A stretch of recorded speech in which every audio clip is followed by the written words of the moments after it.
Es-tu prêt à rentrer dans un monde rempli de mystères? Chevaliers, montagnes ensorcelées, nymphes, mandragores et bien d'autres encore? Salaire Pipolette te fait découvrir les légendes et les contes de ta région. Assis-toi confortablement et écoute cette nouvelle saga audio pour les petits comme pour les grands. Bienvenue dans la saison 1, les contes et légendes du Limousin.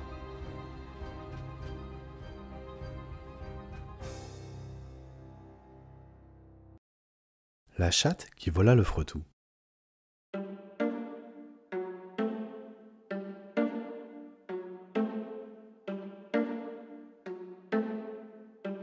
Il était une fois, dans un petit village niché au cœur de la Corrèze, une femme qui passait ses journées à préparer des crêpes dorées au coin du feu. Elle avait l'art de la cuisson dans les mains, un coup de frottou, une louche de pâte, une rotation experte de la poêle et hop, la crêpe se retrouvait sur la table, dorée à souhait.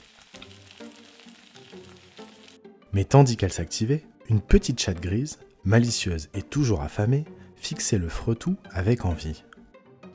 « Oh, si tu me le voles, gare à toi !» menaçait la cuisinière. Mais un instant d'inattention suffit. La patte légère de la chatte se posa sur le fretou. La cuisinière lui donna un petit coup avec la spatule. Et la chatte s'enfuit en courant dehors. Dans la cour, le coq du village l'attendait, intrigué. « Où vas-tu si vite, petite chatte ?»« Je m'en vais. La maîtresse est très en colère et m'a frappée. Je pars. Qu'elle attrape les souris toute seule. » Le coq, qui avait lui-même entendu dire qu'il finirait bientôt dans la cocotte, décida de la suivre. « Attends-moi, je viens avec toi !» dit-il. Les voilà partis sur les chemins lorsqu'ils croisèrent un mouton. « Pourquoi êtes-vous si pressé ?» demanda le mouton. « La maîtresse est en colère. Elle m'a battue.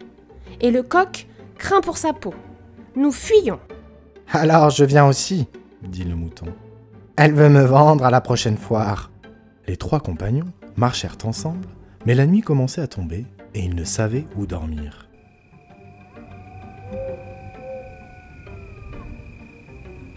La chatte, agile et vive, grimpa sur un arbre pour chercher une lumière.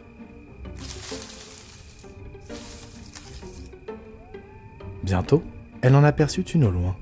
« Suivez-moi, je nous conduirai à un refuge. » De branche en branche, elle guida ses amis jusqu'à une petite maison dans la forêt. La porte était entr'ouverte et il n'y avait personne à l'intérieur.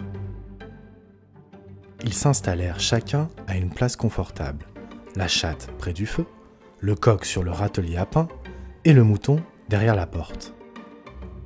Mais cette maison appartenait à une bande de loups qui était partie à la chasse.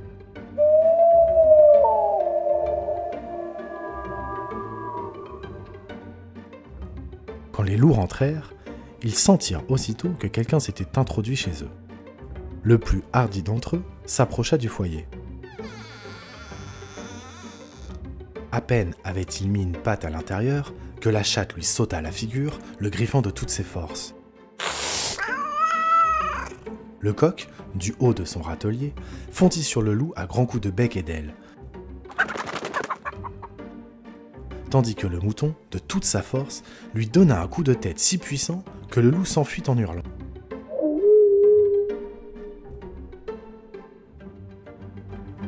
Dès lors, la chatte, le coq et le mouton s'installèrent dans la petite maison et y vécurent en paix.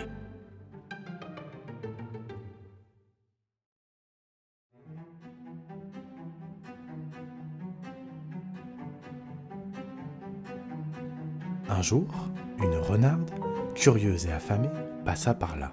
« Comme vous êtes heureux. J'aimerais bien vivre avec vous. Je serai plus en sécurité ici que dans mon terrier. »« D'accord, » dit le mouton. « Mais tu ne dois pas toucher au coq. » »« Promis, je ne chasserai jamais près de la maison. Ce serait trop dangereux pour moi. » Ainsi, la renarde se joignit à la petite bande. Mais la rumeur de leur bonheur parvint aux oreilles d'un loup affamé qui rôdait dans les bois. Il vint frapper à leur porte. « Que vous semblez bien. Pourriez-vous m'accueillir moi aussi ? Je ne veux qu'un peu de chaleur et de nourriture. tu dois promettre de ne jamais faire de mal aux moutons. » dit la renarde. « Je le promets, » répondit le loup. Mais la nuit, alors que tout le monde dormait, le loup, gourmand et rusé, s'approchait doucement du mouton, tirant sur sa laine avec ses crocs. Le mouton se réveilla en sursaut, criant « Renarde, renarde, le loup me pince !» « Lâche-le, tu as promis !» Chaque soir, le loup revenait à la charge, et chaque soir, le mouton se plaignait. Jusqu'au jour où le loup, trop gourmand, ne put plus résister. Il dévora le pauvre mouton. Le mouton eut juste le temps de crier « Renarde, renarde, le loup me mange !» La renarde, furieuse, sauta sur le loup et l'étrangla d'un coup de croc. Ils écorchèrent le loup, firent cuire sa viande et se régalèrent d'un festin. Avec sa peau, ils confectionnèrent un doux tapis pour honorer le mouton. Et depuis ce jour, la chatte, le coq et la renarde vécurent heureux et tranquilles dans leur petite maison au fond de la forêt. Et si tout cela est vrai, c'est que mon conte est terminé.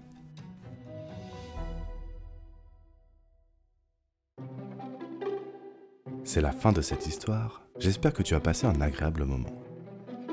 C'était Salaire Pipolette, une série audio sur les contes et légendes près de chez vous. Si tu veux découvrir un tas d'autres histoires, n'hésite pas à t'abonner, à aller sur notre site internet ou sur nos réseaux sociaux. À bientôt sur ta plateforme d'écoute préférée.